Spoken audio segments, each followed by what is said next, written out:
আসসালামু আলাইকুম ভিউয়ার্স, কেমন আছেন? আশা করি সকলেই ভালো আছেন। আমি আবারও চলে আসলাম সুলতান মিয়া নতুন একটি ভিডিও নিয়ে। আমি আজকে সেনিবক্স একটি খাট নিয়ে শেয়ার করব।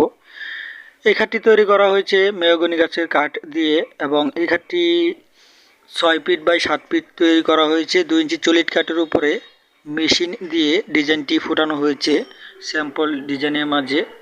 খাটের ডিজাইনটি আমার কাছে ভালো লেগেছে এবং এই খাটটি কাঠ কালার বানিশ করা হয়েছে এবং মেহগনি যে কাঠ দিয়ে তৈরি করা হয়েছে মোটামুটি ভালো কাঠ দিয়ে তৈরি করা হয়েছে। এবং আমার ভিডিও যদি ভালো লাগে নিশ্চয়ই লাইক কমেন্ট শেয়ার করে দিবেন।